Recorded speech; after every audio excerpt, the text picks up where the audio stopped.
हरे कृष्णा। सभी का बहुत स्वागत है आज के हमारे आखिरी अध्याय में, अध्याय 18वां, जिसका नाम है मोक्ष संन्यास योग, यानी संन्यास की सिद्धि। तो ये आखिरी अध्याय है। इसमें काफी कुछ समराइज भी हुआ है भगवत गीता का, और जो अंतिम उपदेश है भगवान का वो इसमें मिला है।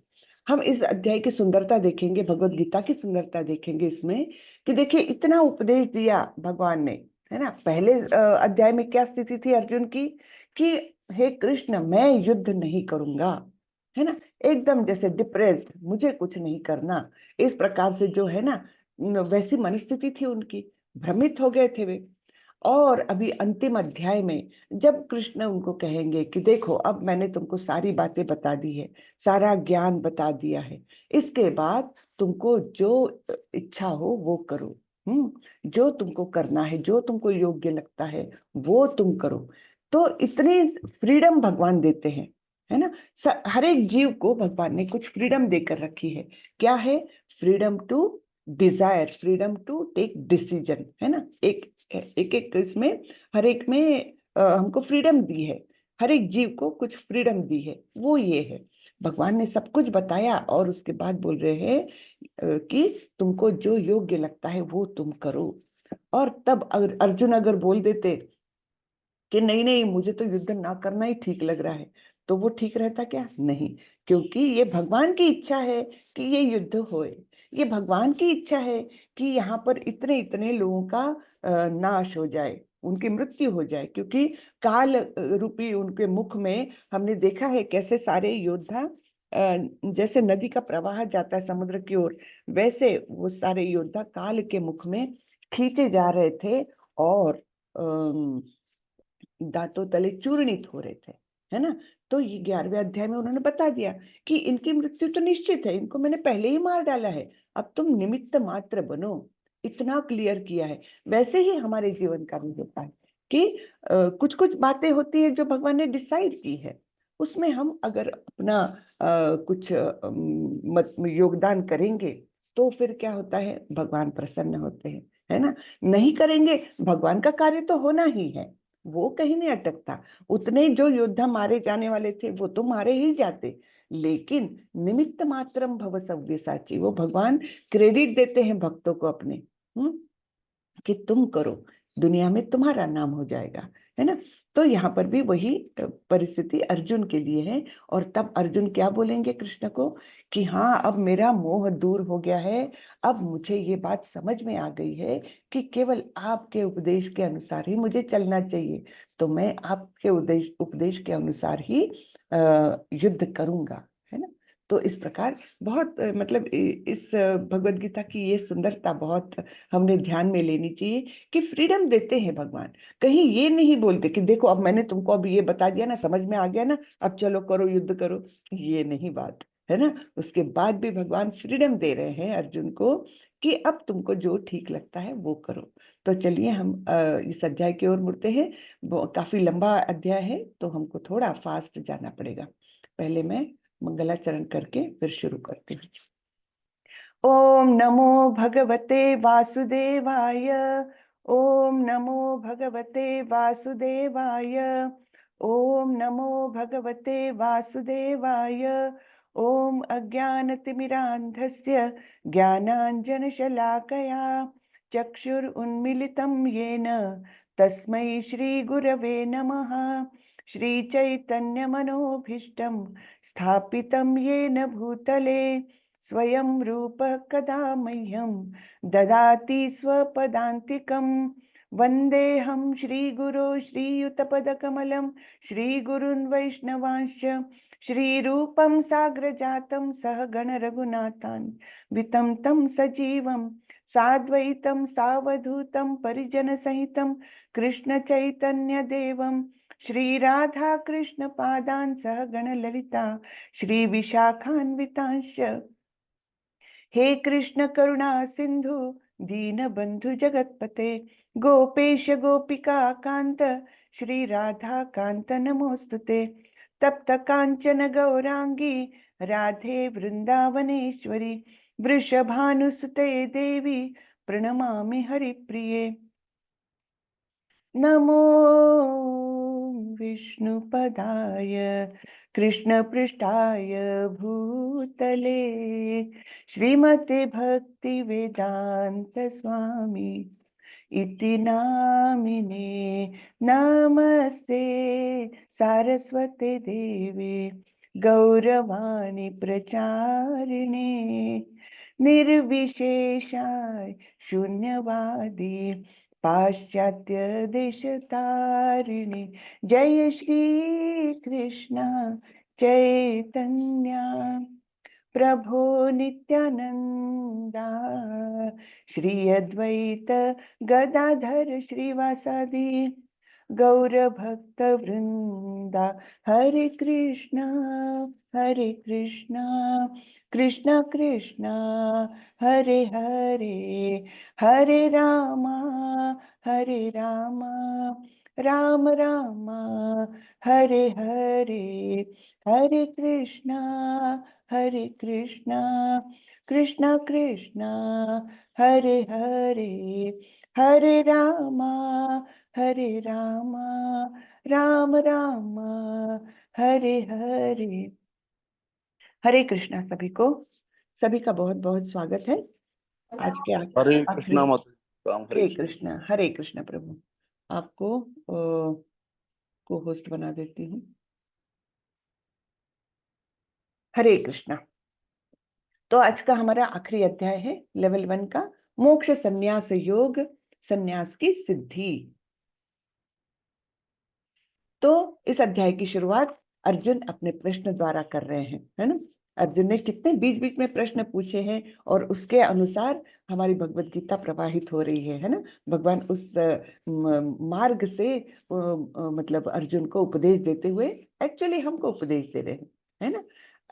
अभी देखा जाए तो पहले दिन ही, मतलब पहले अध्याय के समय ही अर्जुन को अगर बोल देते कृष्ण कि तुमको युद्ध करना चाहिए, तुम क्षत्रिय हो, तुमको युद्ध करना तुम्हारा परम कर्तव्य है, इस प्रकार अगर भगवान बोल देते तो अर्जुन तुरंत से युद्ध करने के लिए तैयार हो जाते। लेकिन ये सब 18 अध्यायों में इतना सारा ज्ञान देने के बाद अर्जुन को ये बताकर कि अब मैंने तुमको सब कुछ बातें बता दी है, अब तुम अपना निर्णय लो। ये सब किसके लिए किया है भगवान ने? केवल अर्जुन के लिए नहीं, ये सब हम लोगों के लिए किया है ना। हम लोगों की बुद्धि में थोड़ा सा प्रकाश डालने के लिए किया है कि देखो ये जीवन जीने की पद्धति है, ये विचार करने की पद्धति है ना। केवल देह यानी मैं ये मानकर तुम जीवन जियोगे तो हमेशा भौतिक भवसागर में बंधे ही रहोगे। लेकिन इससे उठकर, इसके ऊपर उठकर अपने वास्तविक अस्तित्व को जानकर जो जीवन जिएगा वो इस भवसागर से निकलना उसके लिए पॉसिबल है ना, वो निकल सकता है। ठीक है ना। तो ये सारा ज्ञान किसके लिए दिया है अर्जुन को? अर्जुन को इसकी आवश्यकता नहीं थी एक्चुअली। तो वो तो सिद्ध पुरुष है ना, वो तो भगवान के हमेशा के नित्य पार्षद रहे हैं।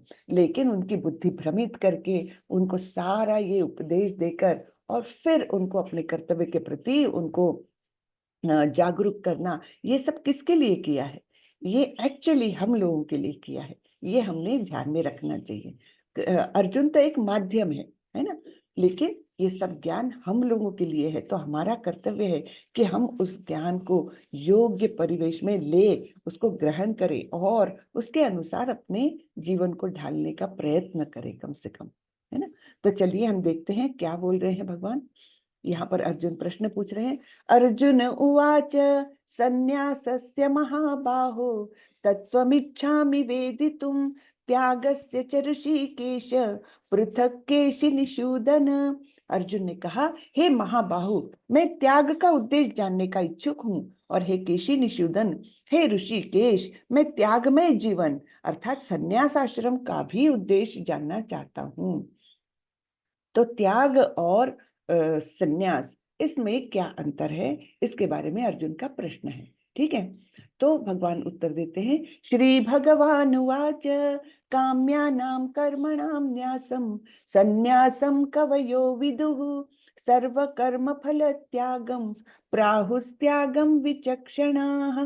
भगवान ने कहा, भौतिक इच्छा पर आधारित कर्मों के परित्याग को विद्वान लोग संन्यास कहते हैं और समस्त कर्मों के फल त्याग को बुद्धिमान लोग त्याग कहते हैं। ठीक है, तो भौतिक इच्छा पर आधारित कर्मों को त्यागना, इसको संन्यास बोलते हैं। यानी भौतिक इच्छा पर आधारित है ना, हम जीवन में चलो आज ये खरीदना है, कल वो खरीदना है, भौतिक इच्छा पर आधारित हम जीवन भर कर्म करते रहते हैं। लेकिन उन कर्मों को त्यागना, भौतिक इच्छा पर आधारित कर्मों को त्यागना, ऐसा जो है उसको संन्यास कहा जाता है। लेकिन कर्म करते हुए समस्त कर्मों के फल के त्याग को क्या कहा जाता है?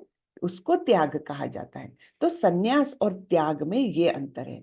संन्यास में कर्मों का त्याग है, भौतिक कर्मों का, और यहाँ पर कर्म फल का त्याग है, त्याग में।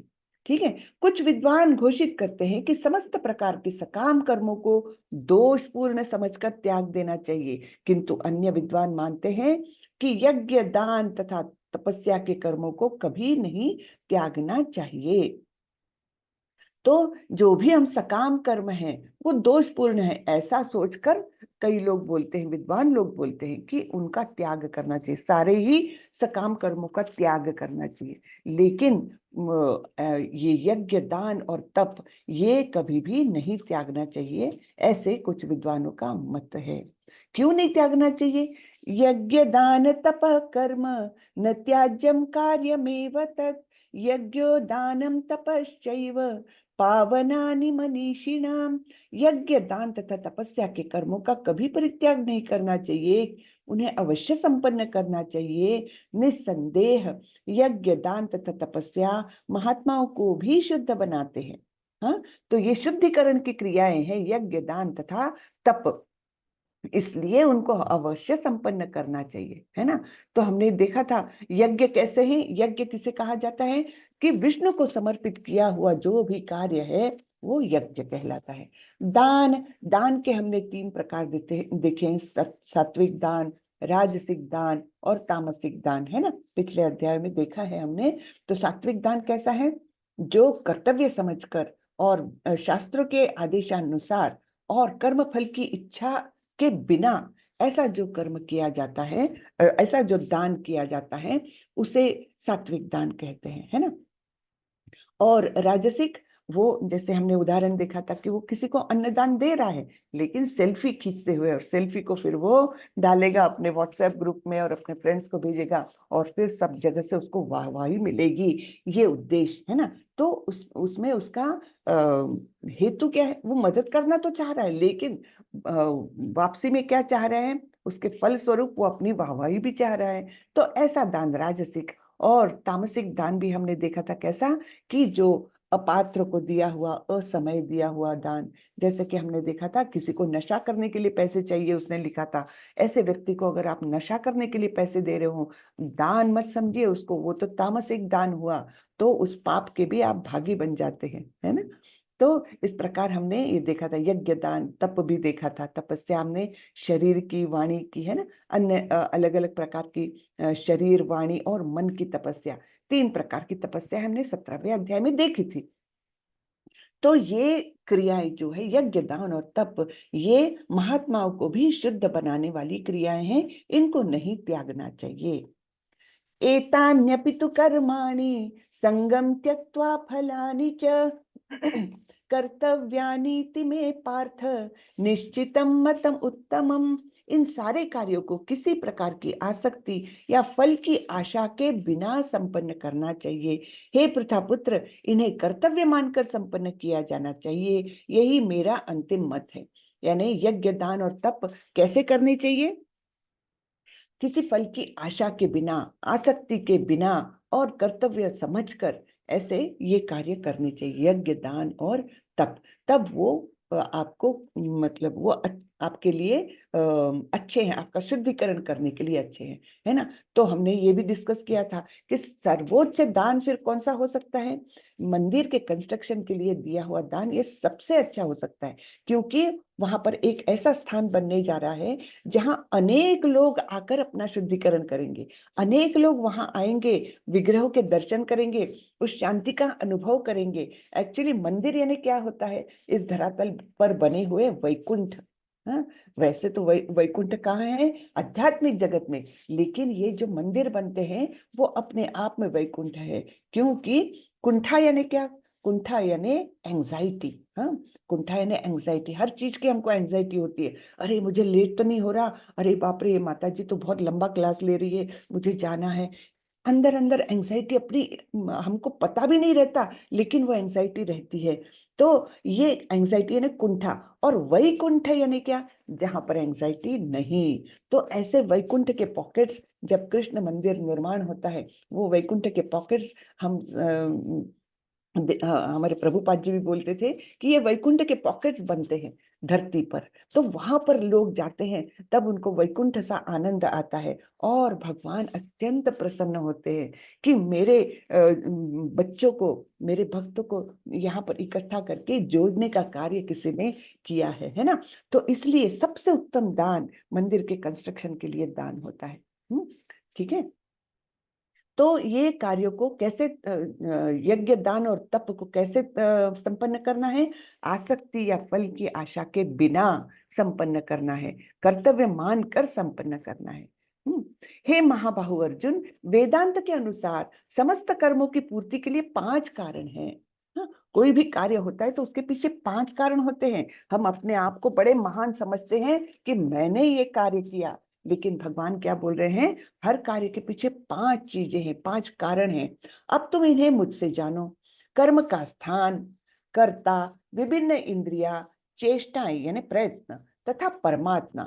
5 चीजें हैं जो 5 कर्म के कारण कहलाते हैं। ठीक है। और हम क्या सोचते हैं? मैंने ये काम किया। जी नहीं, ये 5 कारण जब इकट्ठा होते हैं तब कहीं जाकर कोई भी कार्य संपन्न होता है।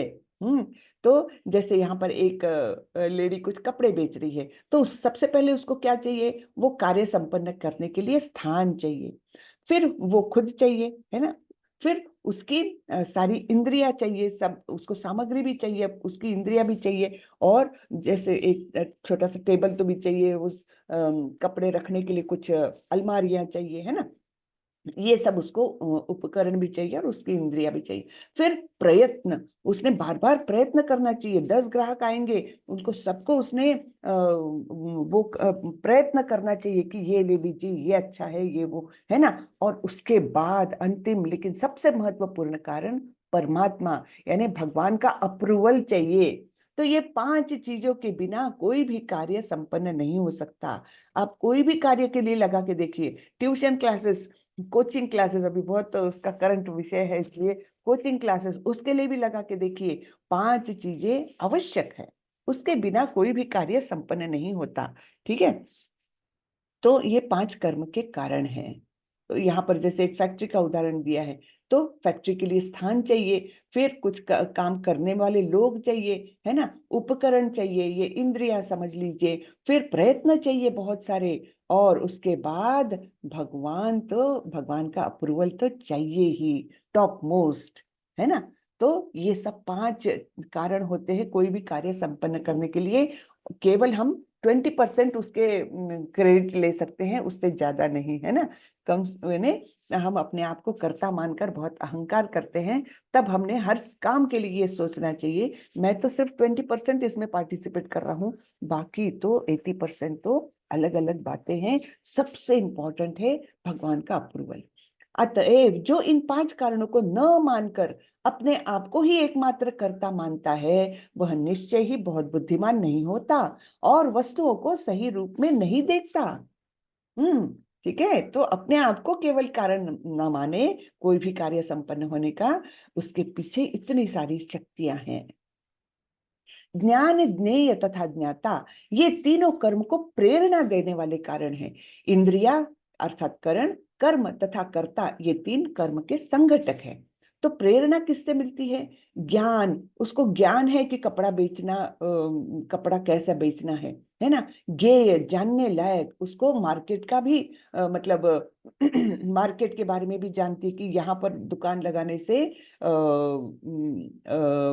फायदा होगा। और ज्ञाता, वो खुद, ये तीनों चाहिए, 3 कर्मों को प्रेरणा देने वाले कारण हैं। और इंद्रिया यानी उपकरण और उसके खुद के हाथ पैर, है ना। कर्म, वो काम यानी बेचने की क्रिया तथा कर्ता यानी करने वाला, ये 3 कर्म के संघटक है। अब यहाँ पर बहुत डिटेल में ज्ञान है, इसलिए हमको थोड़ा सा फास्ट जाना पड़ेगा, लेकिन फिर भी हमको समझ में आ सकता है, कोई ज्यादा कठिन नहीं है। प्रकृति के 3 गुणों के अनुसार ही ज्ञान, कर्म तथा कर्ता के 3-3 भेद है। हर जगह देखिए 3-3 भेद बताए हैं भगवान ने। ज्ञान के भी 3 भेद है, कर्म के भी और कर्ता के भी 3-3 भेद है। अब तुम मुझसे इन्हें सुनो। क्या है? जिस ज्ञान से अनंत रूपों में विभक्त सारे जीवों में एक ही अविभक्त आध्यात्मिक प्रकृति देखी जाती है, उसे तुम सात्विक जानो। यानी इतने सारे जीव है यहाँ पर, लेकिन वो यद्यपि अलग अलग शरीर में है, फिर भी उनके पीछे जो परमात्मा है ना, वो जो देख सकता है अविभक्त आध्यात्मिक प्रकृति अर्थात भगवान की अंतरंगा शक्ति। तो इस अंतरंगा शक्ति को अर्थात उस जीव की आत्मा को और उसके साथ बैठे परमात्मा के बारे में जो जानते हैं, वो ज्ञान सात्विक है ना। जिस ज्ञान से कोई मनुष्य विभिन्न शरीरों में भिन्न भिन्न प्रकार का जीव देखता है, उसे राजसी जानो, है ना। जैसे शरीर बदला तो वो मैंने आप पर भाव बहुत आ जाता है, ऐसा जो ज्ञान है वो राजसी है।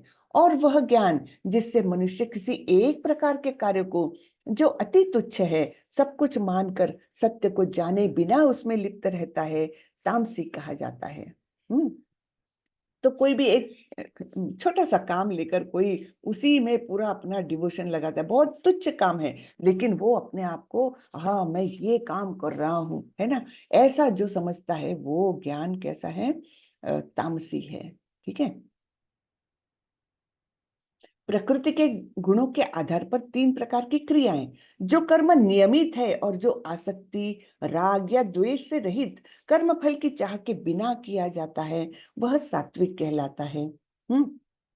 तो जो हमको एक नियत कर्तव्य जिसे कहते हैं, ऐसे जो नियमित है ये तो हमको करना ही है, लेकिन उसके प्रति हम आसक्त नहीं है, उसके उसके प्रति हमको अटैचमेंट नहीं है कि ये काम तो मुझे करना ही है, अटैचमेंट भी नहीं है और द्वेष भी नहीं है, मुझे नहीं करना, ये बहुत बोर होता मुझे, ऐसा भी नहीं है। और कैसे? कर्म फल की चाह के बिना, उसका कर्म फल जो भी मिले समर्पित है भगवान को। इस प्रकार जो कर्म फल की चाह के बिना किया जाता है वह सात्विक कहलाता है। आप अपने ऑफिस का एग्जाम्पल देख लीजिए। ऑफिस तो जाना ही पड़ता है, अर्थार्जन करना है, तो नियमित काम है, लेकिन ना उसमें आसक्ति है कि मैं ऑफिस जाऊंगा, अब मेरी कुर्सी पर बैठूंगा, सब लोग बॉस बॉस कहेंगे, है ना उसमें अटैचमेंट है। कि मैं बहुत उससे अपने आप को जोड़ने लग गया हूँ कि मैं कौन हूं, मैं इस ऑफिस का बॉस, यानी अपने आप को उससे जोड़ना। और द्वेष भी नहीं, अरे बहुत बोर होता है रोज ऑफिस जाना,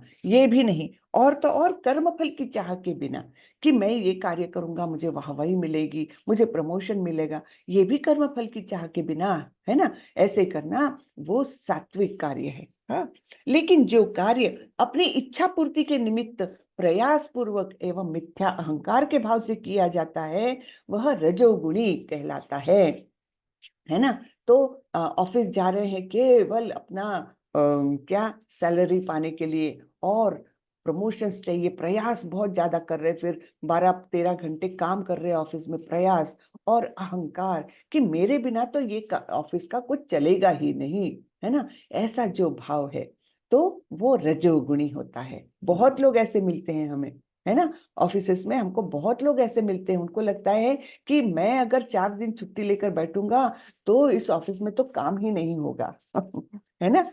तो ऐसे लोग हमको बहुत मिलते हैं, क्योंकि ये कलयुग है, यहाँ पर तो 99% लोग रजोगुणी ही है। जो कर्म मोह व शास्त्रीय आदेशों की अवहेलना करके तथा भावी बंधन की परवाह किए बिना या हिंसा अथवा अन्यों को दुख पहुंचाने के लिए किया जाता है, वह तामसी कहलाता है। ठीक है ना। तो शास्त्रीय आदेशों की अवहेलना करते, शास्त्रों में लिखा है चोरी करना पाप है, लेकिन फिर भी उनको अनदेखा करके हम कोई चोरी करता है और उसको ये मालूम है कि हाँ मैं चोरी करते हुए पकड़ा जाऊंगा, मुझे जेल होएगी, भावी बंधन, उसकी भी परवाह नहीं है। और उसको क्या चाहिए? हिंसा अथवा अन्य को दुख पहुंचाने के लिए। तो अगर समय पड़ता तो हिंसा भी करते हैं ऐसे चोर लोग, और दूसरों को दुख तो देते ही है। किसी का सामान आप उठा के ले आओगे तो उसको तो व्यक्ति को दुख होगा ही। तो इस प्रकार का जो कार्य है, हाँ, मैंने यहाँ पर चोरी का एग्जाम्पल दिया, तो ऐसे सारे कार्य जो है वह तामसी कहलाते हैं। प्रकृति के गुणों के आधार पर 3 प्रकार के श्रमिक, जो व्यक्ति भौतिक गुणों के संसर्ग के बिना अहंकार रहित संकल्प तथा उत्साह पूर्वक अपना कर्म करता है और सफलता अथवा असफलता में अविचलित रहता है, वह सात्विक कर्ता कहलाता है। ठीक है। भौतिक गुणों के संसर्ग के बिना, यानी भौतिक गुण कौन से? सतोगुण, रजोगुण, तमोगुण। इनके संसर्ग के बिना संकल्प यानी अहंकार रहित हो जाता है। यानी कर्ता अहम इति मन्यते वाली बात नहीं है, है ना। वो जानता है कि प्रकृति क्रियमाणानि, ये प्रकृति के नियमों के अनुसार कार्य होते हैं, मैं करने वाला कोई नहीं हूँ। ये जब उसकी भावना रहेगी तब वो अहंकार रहित हो जाएगा। है ना। मैं नहीं कर रहा, कोई और कर लेगा, भाई मेरे बिना कुछ अटकने वाला नहीं है, लेकिन मैं ये कार्य कर रहा हूँ मेरा नियत कर्तव्य जानकर। ऐसा जो भावना है काम करने की, तो वो अहंकार रहित हो जाती है। संकल्प तथा उत्साह पूर्वक, यानी निश्चय पूर्वक वो संकल्प करता है कि ये मैं अच्छी तरह से पूरा करूंगा काम, इतने इतने समय में पूरा करूंगा, उत्साह पूर्वक काम करता है। और सफलता अथवा असफलता में अविचलित रहता है। कभी सफलता मिलती काम में, कभी असफलता भी मिलती है, लेकिन दोनों के परिणाम जब आते हैं तब वो अविचलित भाव से ग्रहण करता है। ये नहीं कि सफलता मिली तो एकदम तालियां बजा के उड़ने लग गए, अपने आप को बहुत अहंकारित कर लिया, वो बात नहीं है। सक्सेस मिली या फेल्यूर मिला, दोनों में वो समान रहता है, अविचलित रहता है। तो ऐसा करता सात्विक कहलाता है।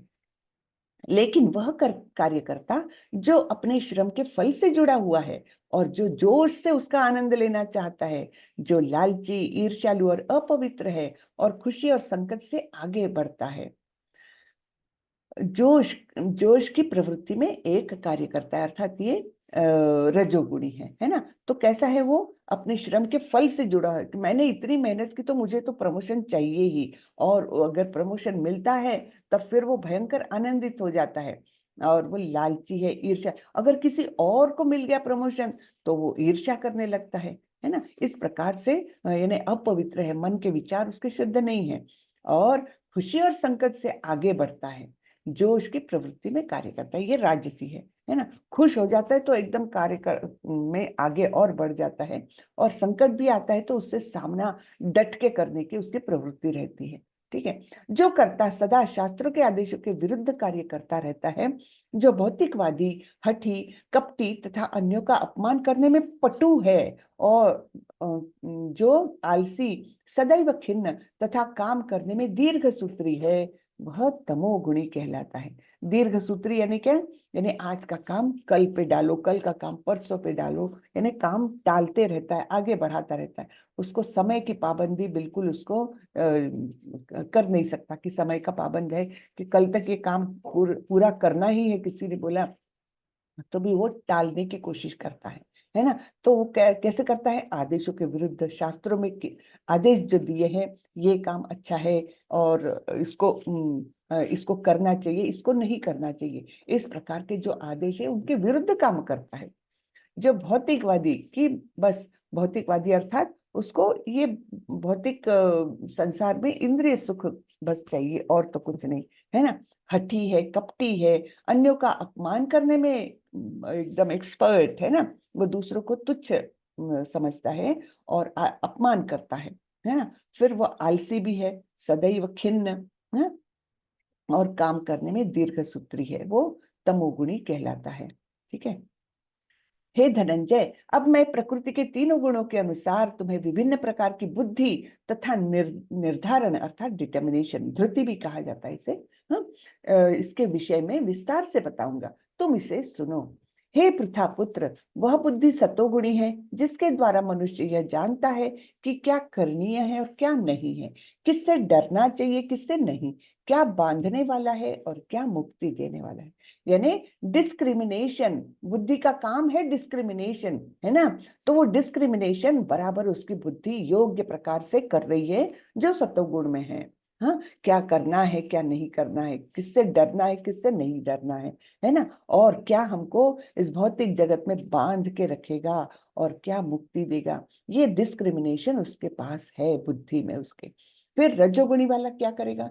हे प्रथापुत्र, जो बुद्धि धर्म तथा अधर्म, करणीय तथा अकरणीय कर्म में भेद नहीं कर पाती, वह राजसी है ना। इसको समझता ही नहीं कि ये योग्य है कि ये योग्य है, हाँ, बीच में अटका हुआ है। इसको समझता है, इसको नहीं समझता। लेकिन तीसरी कैटेगरी तो और भी गई बीती, जो बुद्धि मोह तथा अंधकार के वशीभूत होकर अधर्म को धर्म तथा धर्म को अधर्म मानती है और सदैव विपरीत दिशा में प्रयत्न करती है, वह तामसी है। ठीक है ना। तो सतोगुणी की बुद्धि डिस्क्रिमिनेशन जानती है, योग्य क्या है अयोग्य क्या है। राजसी की बुद्धि जानती ही नहीं है कि योग्य क्या है अयोग्य क्या है, और ये तो अयोग्य ही को ही योग्य मानकर उसी डायरेक्शन में जाता है ना। तो ऐसा भेद है। प्रकृति के 3 गुणों के आधार पर 3 प्रकार के डिटर्मिनेशन यानी धृति। हे पार्थ, वह निश्चय जो अटूट है, जो योग साधना द्वारा निरंतरता के साथ है और इस प्रकार मन जीवन और इंद्रियों के कार्यों को नियंत्रित करता है, सात्विक तरीके में है। तो जैसे किसी किसी ने निश्चय किया बस कल से मैं 4 बजे उठना चालू करूंगी, हाँ, निश्चय कर लिया, तो वो फिर उस निश्चय के अनुसार अपना बराबर 4 बजे उठता है, उसने जो सोचा है वो कार्य करता है ना। तो इस प्रकार अपने मन जीवन और इंद्रियों को नियंत्रित करता है, कंट्रोल में रखता है कि उसने एक बार सोच लिया तो वो उस प्रकार से काम करता है। लेकिन अर्जुन, जिस धृति से मनुष्य धर्म अर्थ तथा काम के फलों में लिप्त बना रहता है, वह राजसी है। ऐसे जैसे ये व्यक्ति उठेगा अर्ली मॉर्निंग, 6 से पहले ही उठ जाएगा। ये कब उठेगा? ये आराम से 8 बजे उठेगा, हाँ, क्योंकि उसको कोई वो नहीं है कि केवल उसके डिटर्मिनेशन के लिए क्या है उसको बांधने वाला, कि उसको धर्म अर्थ काम के फल चाहिए, है ना। भौतिक जगत में जिसको सक्सेस कहा जाता है वो चाहिए उसको, तो वो राजसी है। और तीसरी कैटेगरी, हे पार्थ, जो धृति अर्थात निश्चय स्वप्न भय शोक विषाद तथा मोह के परे नहीं जाती, ऐसी दुर्बुद्धिपूर्ण धृति तामसी है। तो ये कब उठेगा? ये 11-12 बजे उठेगा, हाँ, कभी भी ऐसे अच्छे निश्चय नहीं करेगा मुझे सवेरे जल्दी उठ के और अच्छे मार्ग पर जाना है, जप करना है, आध्यात्मिक कुछ किताबें पढ़नी है, मन शुद्ध करना है ना। मन के शुद्धिकरण के लिए कुछ नहीं करेगा वो, अपने पाप क्षालन के लिए कुछ नहीं करेगा वो, है ना। तो उस ऐसी धृति क्या है? तामसी, उल्टे डायरेक्शन में जाने वाली। भौतिक प्रकृति के साधनों के आधार पर 3 प्रकार की खुशियां, जो प्रारंभ में विष जैसा लगता है लेकिन अंत में अमृत के समान है, और जो मनुष्य में आत्म साक्षात्कार जगाता है, वह सात्विक सुख कहलाता है। फॉर एग्जाम्पल हम देखते हैं जो माला जप करने का ही देख लीजिए। अगर हम सात्विक गुण में हैं, तो हमने एक बार निश्चय कर लिया कि मैं 4 बजे उठकर माला का जप करूंगी। पहले तो शुरू में तो विष जैसा लगेगा, उसको तकलीफदायक लगेगा। 4 बजे उठना किसको शुरू में अच्छा लगता है? नहीं अच्छा लगता। लेकिन अंत में अमृत के समान है। जब उसको उस चीज की आदत लग जाएगी, जब वो माला जप करने में रस आ जाएगा, तब क्या हो जाएगा? वो उसको अमृत के समान लगेगा। फिर अपने आप अलार्म बजे ना बजे, बराबर 4 बजे अपनी नींद से जग कर वो माला जप करेगा, है ना। तो ये कैसा है? ये खुशी कैसी है? ये सात्विक सुख है, क्योंकि उसको मतलब उससे आत्म साक्षात्कार जग रहा है, उसमें अच्छाइयां भर रही है ना। तो ये सुख जो है, ये शुरू में यद्यपि विष जैसा है, लेकिन अंत में अमृत जैसा है। ये सात्विक सुख कहलाता है। फिर जो सुख इंद्रियों द्वारा उनके विषयों के संसर्ग से प्राप्त होता है और प्रारंभ में अमृत तुल्य तथा अंत में विष तुल्य लगता है, वह रजोगुणी कहलाता है ना। फॉर एग्जाम्पल खाने का देख लेंगे हम। जो रजोगुणी लोगों को कैसा खाना पसंद है? एकदम चटपटा, तीखा, अति गरम, है ना, सब ऐसा खाना पसंद है जो उनकी जिह्वा को बहुत आनंद दे, है ना। लेकिन वो होता क्या है? शुरू में तो इंद्रियों के लिए, इंद्रिय तृप्ति के लिए वो अच्छा लगता है उसको, है ना, बहुत मस्त टेस्टी खाना है। और जीव को बहुत आनंद आ गया, लेकिन अंत में वो क्या देता है, शरीर में रोग पैदा करता है। तो हो गया वो विष तुल्य हो गया, है ना। शुरू का आनंद, इंद्रियों का आनंद, वो अंत में विष तुल्य हो गया। इसको रजोगुणी कहते हैं। तथा जो सुख आत्म साक्षात्कार के प्रति अंधा है, जो प्रारंभ से लेकर अंत तक मोहकारक है, और जो निद्रा, आलस्य तथा मोह से उत्पन्न होता है, वह तामसी कहलाता है। तो उनका तामसी लोगों का सुख कैसा है, बस आलस में पड़े रहो, है ना, सपने देखते रहो, कि सोचते हैं मुझे लॉटरी मिल जाएगी, या मेरा रेस में घोड़ा फर्स्ट आ जाएगा तो मैं ये करूंगा। यानी बस उसका मोह जो है वो उसका खत्म नहीं होता। आलस और निद्रा बस इसी में है वो लिप्त। तो वो तामसी सुख है। ठीक है। फिर प्रकृति के गुणों के आधार पर 4 प्रकार के आश्रम। ये एक्चुअली आश्रम के बदले वर्ण शब्द चाहिए था यहाँ पर, क्योंकि ये ब्राह्मण, क्षत्रिय और वैश्य, शूद्र के बारे में बताया है। ठीक है। तो 4 प्रकार के वर्ण कौन से हैं? शमो दमस्तप शौचम शांतिरार्जवमेव च ज्ञानम विज्ञानमास्तिक्यम ब्रह्म कर्म स्वभावजम। शांति प्रियता, आत्मसंयम, तपस्या, पवित्रता, सहिष्णुता, सत्यनिष्ठा, ज्ञान, विज्ञान तथा धार्मिकता, ये सारे स्वाभाविक गुण हैं जिनके द्वारा ब्राह्मण कर्म करते हैं। ठीक है। तो ब्राह्मणों के ये 9 गुण बताए हैं। शांति प्रियता, आत्म संयम, उनको शांतता प्रिय होती है, ऐसा कोलाहल में जाना पसंद नहीं। फिर इंद्रियों पर निग्रह है उनका, आत्म संयम। तपस्या, हाँ, तप करते हैं वो, कुछ ना कुछ एक नियम लगा के। अब जैसे हम इस्कॉन के लोग 2:30-3 बजे उठते हैं और इतना सब क्रियाएं करते हैं, जप करते हैं, 3-3 घंटे जप करते हैं, तो ये भी तपस्या ही है। ऐसे नहीं कि जंगल में जाकर करने से तपस्या होती, जी नहीं। अगर आप एक अच्छा कार्य, है ना, एक निश्चितता पूर्वक, एक निश्चित समय पर करते ही हैं, चाहे कुछ हो जाए, तब वो भी तपस्या ही कहलाएगी, है ना। तपस्या, पवित्रता, सहिष्णुता, सहिष्णुता यानी टॉलरेंस, है ना। पवित्रता केवल शरीर की नहीं, मन की भी पवित्रता। फिर सहिष्णुता यानी टॉलरेंस, फिर सत्यनिष्ठा, ज्ञान, विज्ञान तथा धार्मिकता, ये सारे ब्राह्मण के गुण हैं। ठीक है। ये 9 गुण हो गए। फिर क्षत्रिय के कितने गुण हैं? वीरता, शक्ति, संकल्प, दक्षता, युद्ध में धैर्य, उदारता तथा नेतृत्व, ये 7 गुण हैं क्षत्रियों के स्वाभाविक गुण। ठीक है। तो ब्राह्मण के 9 गुण हैं, क्षत्रिय के 7 गुण हैं। फिर देखते हैं, कृषि गोरक्ष वाणिज्यम वैश्य कर्म स्वभावजम परिचर्यात्मकम कर्म शूद्रस्यापि स्वभावजम। तो यहाँ पर दोनों के भी कवर हुए, वैश्य के भी और शूद्र के भी। कृषि करना, गोरक्षा तथा व्यापार वैश्यों के स्वाभाविक कर्म है, ये 3 हुए। हाँ, और शूद्रों का कर्म श्रम तथा अन्यों की सेवा करना है। ठीक है। तो इस प्रकार ये चारों वर्णों के बारे में दिया है कि उनके स्वाभाविक गुण क्या है। यतः प्रवृत्तिर्भूतानां येन सर्वमिदं ततं स्वकर्मणा तमभ्यर्च्य सिद्धिं विन्दन्ति मानव।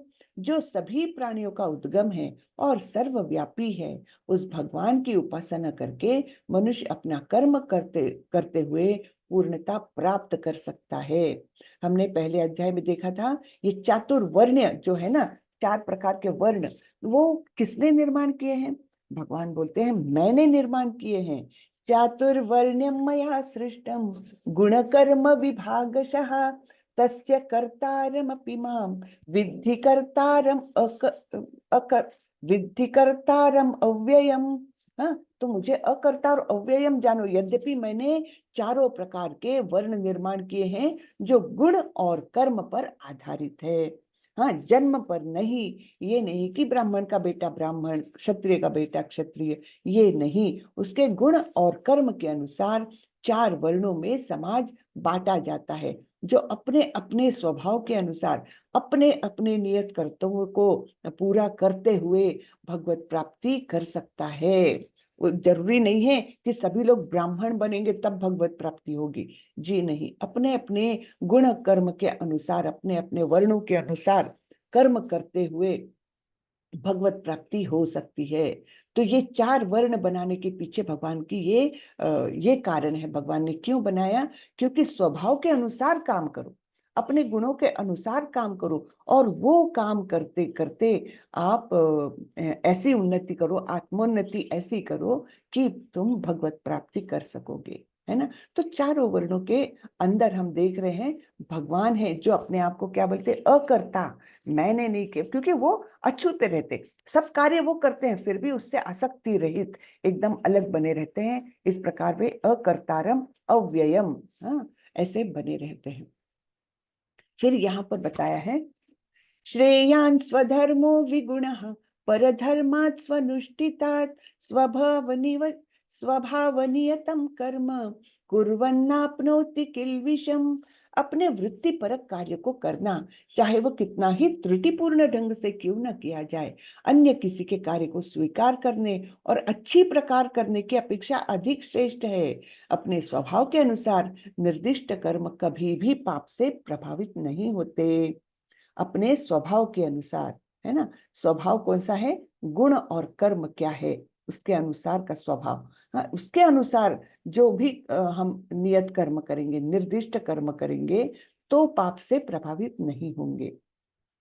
ये बताया गया है। तो यहाँ पर जैसे इतने प्राणी है, यहाँ पर बंदर भी है, और एक पक्षी भी है, पेंगुइन भी है, हाथी, मछली, है ना, कुत्ता, सब प्राणी है, और इनको क्या कंपटीशन दे रहे हैं, first to climb the tree wins, यानी जो इस पेड़ पर पहले चढ़ जाएगा वो जीतेगा। अब आप बताइए, हाथी कैसे चढ़ेगा उस पर, पेंगुइन कैसे चढ़ेगा उस पर, वो उसका स्वभाव ही नहीं है, उसमें वो कैपेसिटी ही नहीं है। तो फिर ऐसे कंपटीशन में रहने से क्या मतलब, है ना। आजकल के परिवेश में तो हम बहुत देखते हैं, जिनकी योग्यता भी नहीं है वो उसी कर्म को करने जाते हैं, जिनके एडमिनिस्ट्रेटिव एबिलिटी है ही नहीं वो एडमिनिस्ट्रेशन में जाते हैं, है ना। तो फिर वो योग्यता से कर नहीं पाएंगे, और उनको उसमें उनको मुक्ति की आशा कोई नहीं है। जो उसके स्वभाव के अनुसार है वही कार्य उसने करना चाहिए, ठीक है। जो आत्मसंयमी तथा अनासक्त है एवं जो समस्त भौतिक भोगों की परवाह नहीं करता, वह संन्यास के अभ्यास द्वारा कर्मफल से मुक्ति की सर्वोच्च सिद्धि अवस्था प्राप्त कर सकता है। तो आत्मसंयमी होना है और अनासक्त होना है, और भौतिक भोगों की परवाह नहीं करता है जो, वह संन्यास के अभ्यास द्वारा कर्मफल से मुक्ति की सर्वोच्च सिद्धि अवस्था प्राप्त कर सकता है। ब्रह्मभूत प्रसन्नात्मा न शोचति न कांक्षति समः सर्वेषु भूतेषु मद्भक्तिं लभते पराम। इस प्रकार जो दिव्य पद पर स्थित है वह तुरंत पर ब्रह्म का अनुभव करता है और पूर्णतया प्रसन्न हो जाता है। वह न तो कभी शोक करता है, न किसी वस्तु की कामना करता है। वह प्रत्येक जीव पर समभाव रखता है। उस अवस्था में वह मेरी शुद्ध भक्ति को प्राप्त करता है। तो दिव्य पद पर कैसे आसीन हो जाता है वो, अपने नियत कर्तव्य करते हुए, अपने उसके प्रति अनासक्त होकर, है ना। इस प्रकार से वो अगर कर्तव्य करता है तो धीरे धीरे वो दिव्य पद पर स्थित हो जाता है, और फिर पर ब्रह्म का अनुभव करता है। यानी वो अनुभव करता है कि मेरे अंदर हृदय में परमात्मा जी बैठे हुए हैं, है ना, सबके अंदर परमात्मा बैठे हुए, और उनका अनुभव करके, ये उनको हम चैत्य गुरु बोलते हैं। परमात्मा जो हमारे हृदय में है उनको हम चैत्य गुरु बोलते हैं। तो वो गुरु हमेशा हमारे मार्गदर्शक बनते हैं, है ना। तो उपद्रष्टा अनुमंता, है ना, हर कार्य के प्रति उनका अप्रूवल, ये योग्य है कि नहीं, इस प्रकार की भावना से वो अगर अपना जीवन यापन करता है तो वो पूर्णतया प्रसन्न रहता है, और वह न तो कभी शोक करता है, न किसी वस्तु की कामना करता है ना। शोक करने का कारण ही नहीं, क्योंकि वो अनासक्त है ना। तो शोक भी नहीं करता, और न ही वो आसक्त होता है, कोई चीज की कामना करता है, तो वो कामना भी नहीं करता। वह प्रत्येक जीव पर समभाव रखता है। क्यों? क्योंकि वो जानता है कि हर एक के हृदय में परमात्मा है। हर जीव जो है वो भगवान का अंश है। ममैवांशो जीव लोके जीव भूता सनातना, 15वें अध्याय में भगवान ने बताया ना कि सारे ही जीव मेरे शाश्वत अंश है, जो मुझसे भिन्न हो गए हैं, है ना, लेकिन है तो अंश मेरे ही। तो न किसी वस्तु की कामना करता है, वह प्रत्येक जीव पर समभाव रखता है। उस अवस्था में वह मेरी शुद्ध भक्ति को प्राप्त करता है। तो समभाव जब सारे प्राणियों के प्रति आ गया उसके मन में, वो हर जीव में परमात्मा का अनुभव करने लग गया, तब फिर वो शुद्ध भक्त हो गया।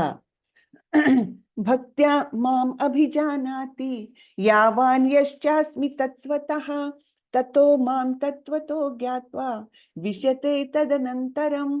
केवल भक्ति से मुझ भगवान को यथारूप में जाना जा सकता है। देखा ना, बार बार भक्ति की महिमा भगवान बताते हैं। केवल भक्ति से मुझे भगवान को यथारूप में जाना जा सकता है। जब मनुष्य ऐसी भक्ति से मेरे पूर्ण भावनामृत में होता है तो वह वैकुंठ जगत में प्रवेश कर सकता है।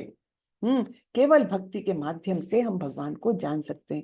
कर्म योग, ज्ञान योग, अष्टांग योग या और भी कौन से भी योग जो कुछ है वो हमको भगवत प्राप्ति तक नहीं ले जा सकते।